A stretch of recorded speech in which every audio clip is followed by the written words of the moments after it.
courtroom ha ewo Kumasi High Court na court atnase ewi ya ina na bedi nkomo e tedi amuka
and then so the city na a court case Nana Sambaja flat on Bono Regional Justice case ewo court na ne ana eba asitana na ya beti the court be ka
Enti ene ye kopie mu wo court judge no etuma won ene wo kire se ne ebeya ye beka nsem no na binom epese ye ka nsem no bomu na ye nka ne nyina once ene wo se da bi ye nka obia ne de enti ye de kan fa the Bono Regional House of Chiefs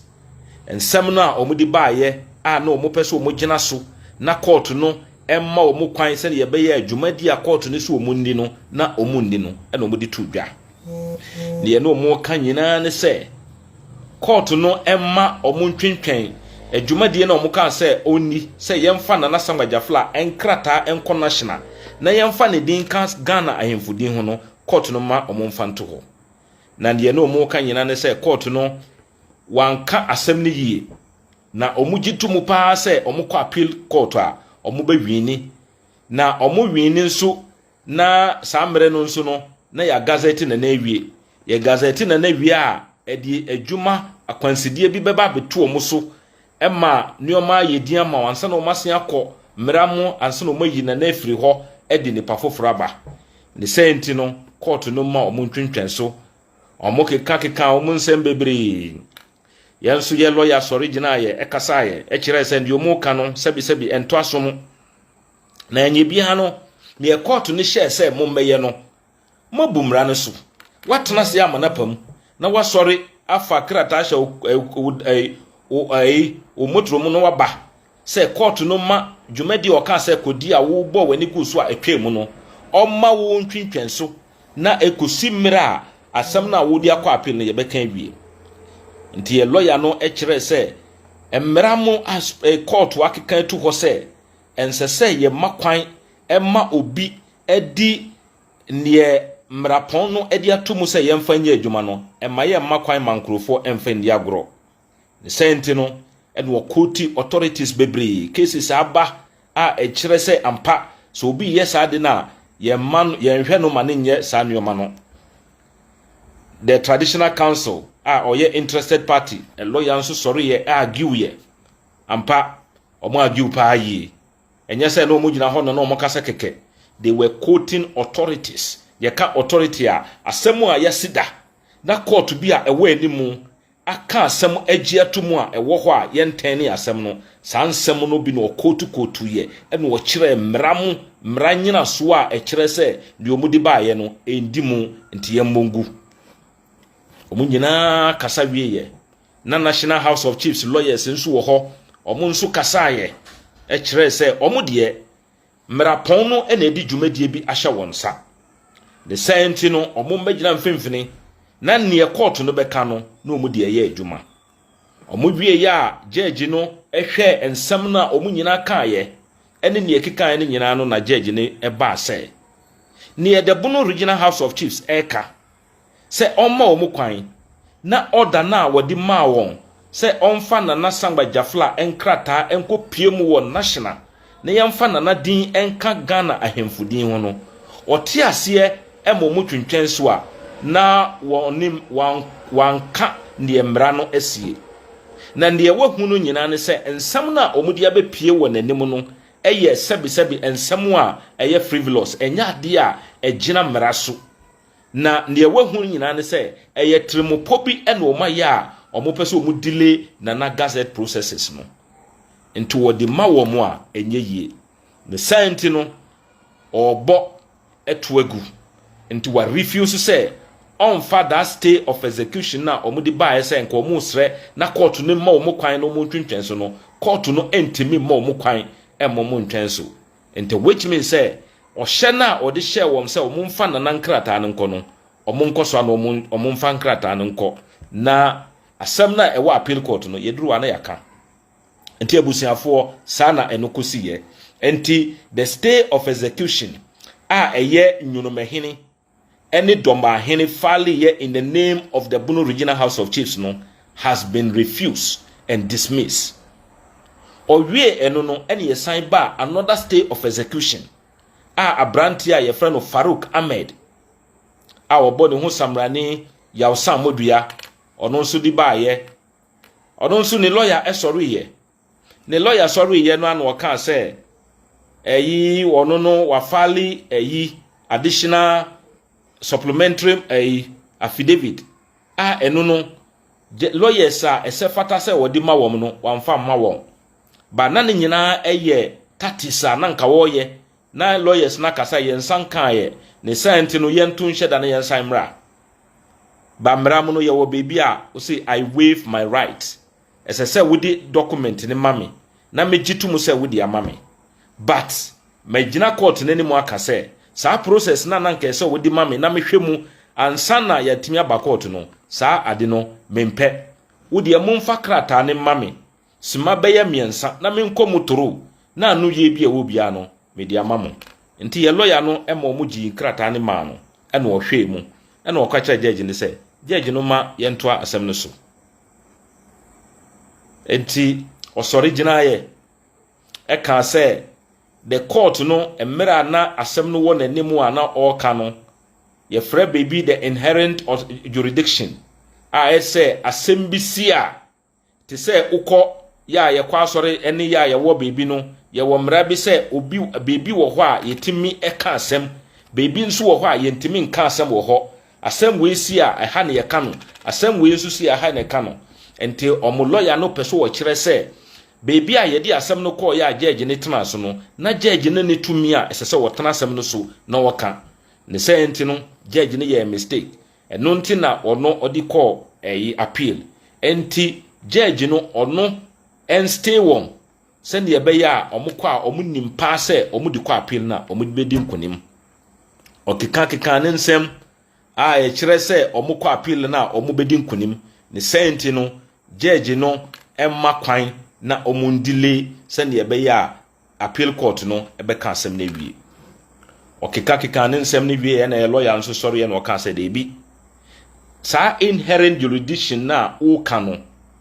ensem bi aba emma yaka esise se wodi bibi kɔ na wo fi se court no any inherent jurisdiction I so waka asem na court no betimi a invoke na watena asem no so no waka